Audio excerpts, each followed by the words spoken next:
Salut, aujourd'hui je te retrouve au Cirque de Saint-Même et je vais t'expliquer pourquoi je suis devenue végétarienne depuis 2 ans. Pour beaucoup de gens, le végétarisme c'est réservé aux défenseurs fervents des animaux, mais pour moi c'est un cliché et pour moi il y a beaucoup d'autres raisons pour lesquelles tu pourrais être végétarien. Du coup, pour te le prouver, je vais te parler de mon expérience et les raisons pour lesquelles je suis devenue végétarienne. Donc, du coup, j'ai changé de plan parce que s'il y avait trop de monde où j'étais. Et je vais vous parler donc de mon expérience de végétarienne et par où ça a commencé. Du coup, ça s'est passé en fait en Espagne. Pendant 2 mois et demi, j'ai été en stage dans un hôtel et on devait se nourrir. Et donc l'hôtel proposait une cantine et la viande dans la cantine était vraiment pas bonne, de basse qualité, de grasse souvent. Et c'est à ce moment-là que je me suis questionnée sur le fait de manger de la viande ou non. Est-ce que c'était bon pour mon organisme ou finalement est-ce que je pouvais m'en passer? Donc j'ai arrêté pendant 1 mois et demi. Je me suis mis le défi en fait de tester, voir ce que ça donnait. Et pour me dégoûter en quelque sorte de la viande, j'ai regardé des films euh, documentaires sur l'exploitation animale, tout ça, sur les effets sur l'écologie, sur la santé, sur même notre nature humaine finalement, et sur le spécisme, le fait de considérer les animaux comme inférieurs aux humains. Et donc, j'en ai conclu que finalement, ça me plaisait bien ce mode de vie. J'en voyais beaucoup de bénéfices, moins d'allergies, une meilleure énergie justement, moins d'allergies et une meilleure énergie.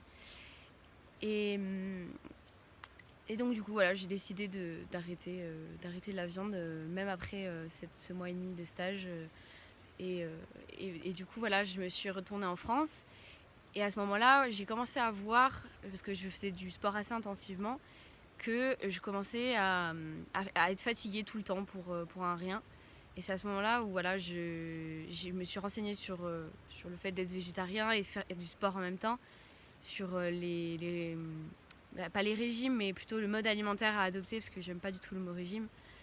Et, et du coup, finalement, je me suis retrouvée à faire des recherches sur la nutrition, tout ça. Donc, j'ai commencé, comme tous les débutants dans ce mode alimentaire-là, c'est de acheter dans des supermarchés parce que c'est facile. Dans les supermarchés, voilà, les steaks végétariens, des choses très transformées qui finalement suppriment tous les effets bénéfiques du régime végétarien sur la santé, parce que c'est que des produits qui sont à base d'aliments transformés et c'est vraiment pas bon pour le corps. Donc voilà, si vous commencez à devenir végétarien, s'il vous plaît, allez dans des biocoop ou prenez des substituts à base de tofu, de, de soja, de blé, et puis surtout, il n'y a pas que ces modes alimentaires, enfin que ces aliments-là, ces substituts de viande qui marchent finalement. Vous avez plein de légumineuses qui sont bourrées de protéines et qui peuvent vous permettre d'éviter des carences ou même voilà, d'avoir des compléments alimentaires, ce qui se fait souvent. Donc voilà, je commence à me renseigner et, ça devient une, je dirais, ça devient une obsession de toujours manger bien, le bon quota de protéines.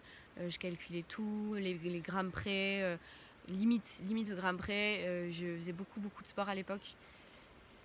Et finalement, à la fin de cette période-là, donc en fait, je partais en Erasmus 1 an, donc en Irlande. Et pendant cette période-là, finalement, j'ai vécu l'extrême opposé, c'est-à-dire que je faisais plus du tout attention à ce que je mangeais.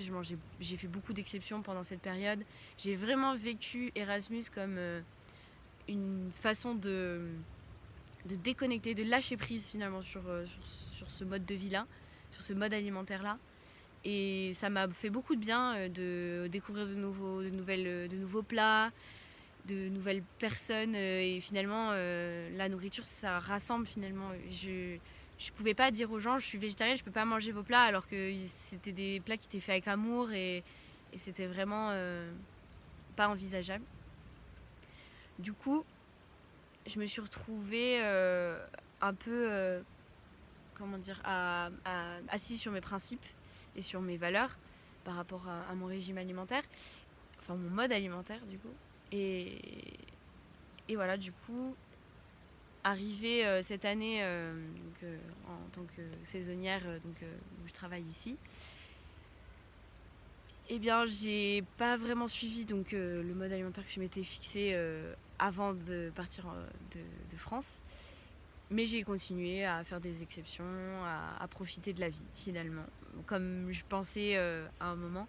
Et puis, en retour de cette rentrée, je me rends compte que c'est important pour moi de, de suivre ce que je m'étais fixé.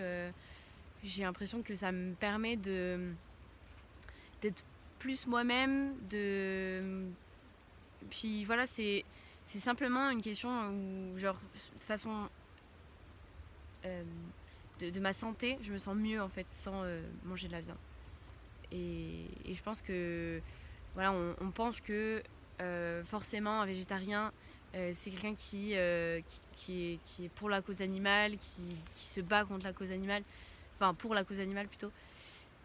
Mais c'est pas forcément le cas. Et je pense que si vous vous intéressez à ce mode alimentaire, c'est que peut-être vous avez d'autres raisons pour lesquelles vous voulez faire ça. Il ne faut pas vous sentir obligé de le faire pour la cause animale. Si vous le faites pour la cause animale, c'est votre problème, c'est tant mieux pour vous. Mais voilà. Et du coup, je me dis que finalement, c'est pas plus mal d'assumer. Même si, par exemple, je suis pas forcément d'accord sur enfin, par rapport aux gens qui défendent fervement leur mode alimentaire, qui veulent euh, convaincre tout leur entourage de faire comme eux. Je suis plus du principe que tu fais comme tu veux, tu manges comme tu veux. Et si les gens veulent te suivre, si les gens sont intéressés par ton mode de vie, dans ce cas-là, ils vont s'intéresser et forcément, bah, peut-être qu'un jour, ils deviendront végétariens. Mais leur imposer un régime, être fervent défenseur de ça, fait que finalement, on passe pour des gens chiants, en fait. Des gens qui pensent qu'ils ont tout compris à la vie et qu'ils ont compris, ils ont la vérité en eux et ils veulent partager leur vérité alors que chacun est différent. Et bah, avant d'être végétarien, vous aussi, vous étiez pas végétarien. Donc finalement, il faut comprendre les gens qui ne partagent pas votre mode de vie. Moi, j'ai eu beaucoup de mal à le faire au début et j'ai compris ça avec mon expérience. Et voilà, donc si ça vous a plu, je vous invite à suivre donc, mes aventures, on va dire, et, euh, et à vous abonner donc à ma chaîne YouTube, Facebook et Instagram Arbre à thé. Voilà, et bien je vous laisse sur ce, et puis je vous laisse avec des petites images de ce lieu magnifique. À bientôt.